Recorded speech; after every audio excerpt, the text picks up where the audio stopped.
Hey guys, it's Jaren and welcome back to another video. For today's video, we're gonna be reviewing another of NearStream's products, the NearStream VM20 live streaming camera. But of course, we're gonna be unboxing the camera now.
So yeah, that was the NearStream VM20. So my first impressions of the product is it's pretty well built. It's kind of big actually for something I would have assumed that functions mostly as a webcam, but it is not. It's mostly marketed as a live streaming camera, which I think makes sense given its build and the features it offers. As an introduction, this is a 4K streaming camera with a 40 times hybrid zoom and AI microphones. For this price, this could be a game changer. So yeah, you heard it right. This is a 4K camera with 40 times hybrid zoom and AI mics. So that's definitely something we're gonna test out. But of course, I'm gonna be sharing with you some basic specs about the camera. So first of all, it does come with a remote control. It's a dedicated remote control with a lot of functions. I'll get into that later. And it doesn't come with batteries, so take note. So yeah, like I said, this is well built. It looks sleek, so it does look good on a setup. It doesn't look as bad as my personal webcam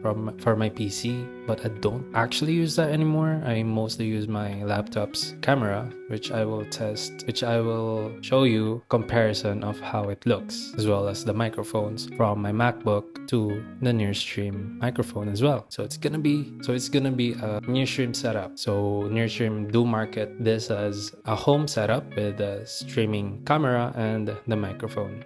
This camera has 5 ports actually. It has a microphone port, a 5-volt Type-C port, a USB-C port which is what I connected to, an HDMI, and an RJ45 port. So personally, I have only used and will be using the Type-C connector for it. I have no plans right now of plugging it into an RJ45 and an HDMI, but I might if I were to stream. So yeah, does come with a cable, a very long cable with Type-C to Type-C and a USB-A adapter. So that's great. This camera also works out of the box, so that's really good. You don't need a dedicated software for it to work, so just plug it in just like the microphone. So yeah, that's really awesome. It is compatible with OBS, Zoom, and whatever software you want it to work on. So it also supports a multi-camera setup. You can use more than one in one setup if you do need to do so. And like I said, it has a microphone. It has microphones. I said microphones because it has 8 microphones with AI noise cancellation. Yeah, we're gonna be testing it out since it does say it has 360-degree pickup. So the built-in audio or microphone works up to 16 feet or around 5 meters radius, and you can attach as well from the ports that I have said a 3.5mm microphone input.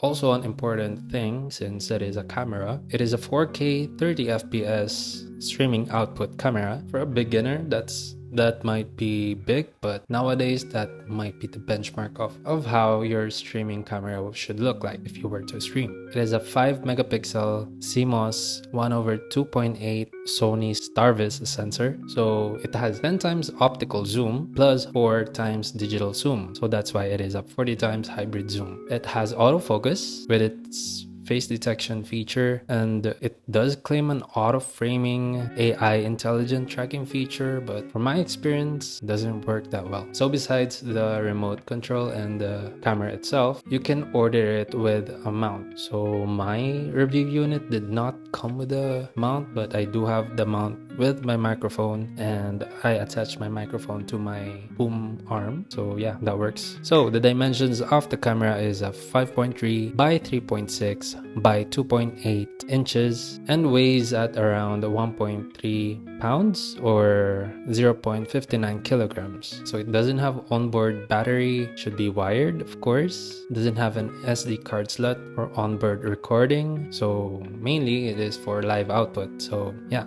streaming camera, not pocket camera or a portable camera. The color science, personally, since I run it on auto, the image quality is good, but of course it won't match with mirrorless cameras that are 4K, especially in bad lighting. So you do have to have good lighting for it to perform its best. So with low light, which is something I think that's its downside, but it is a streaming camera, zooming and refocusing may have a little lag in those conditions. And yeah, as a single, so if you do have only one of these or just basically one streaming camera, which is this, perfect for live events, for teaching, product demos, interviews, especially if you want remote zooms and presets. It does come with presets which you can control without even touching the camera. So yeah, those are mainly the specs of the camera, what it offers, its features. So my thoughts on it, before I do get my thoughts on it, here is a video call sample with my friend. We tried it through Google Meet or Zoom. Again, this is Ian. Welcome back to the Hello. channel, and we're gonna be testing out NearStream's microphone and camera. So right now I'm using the MacBook microphone and camera, and now we're gonna be transitioning to the NearStream AM25X microphone. Okay, now we're back. We're using the AM25X microphone, and we're gonna be transitioning to the NearStream VM20 camera. Hello. Nice. It's good. It's good. It's good. It's good.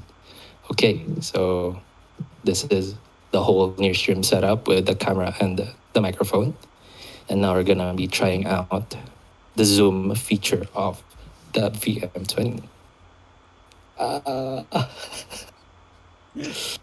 So this thing is a 4K camera, and we're gonna be zooming into my eyes right now. And focus it. So yeah, That's crazy. so that's how it looks. Okay, so we're not zooming out. We're gonna be trying out the AI feature. So it's zooming into my face right now. If I try moving out of the frame, it's not really tracking me real time. So yeah, that's something to point out. So it moved, yeah. That's basically it. And then if I try and use the remote that comes with the camera, if you have a call with someone, that person's gonna see that you're changing your settings. So for example, we have the network. So be careful because that's gonna show your IP address. So yeah, be mindful about that. And yeah, that's basically it. And the settings apparently on their end is gonna be flipped, which brings me to another feature. You can flip the camera. Yeah. Real time. Yeah, this is the settings, and now I'm gonna flip it. But the Yeah, camera it doesn't still, flip. So yeah. it's only on the right side on my end. So yeah, it's not gonna be flipping on their end. So yeah, that's basically it. This was the NearStream setup on the other side of the call. Thanks. Does it look good? Yeah. Does it sound good? Yeah, I can hear it better. All right. So that was the video call sample. Like I said, it is recorded from my friend's end. Let me know in the comments below how you think it went. I think it went pretty good, pretty impressed actually. Did not expect it to be that good. So yeah, my thoughts on the camera. Personally, I do not actually use webcams that much anymore. I do use them for video calls, interviews, I guess. A bit of for my YouTube.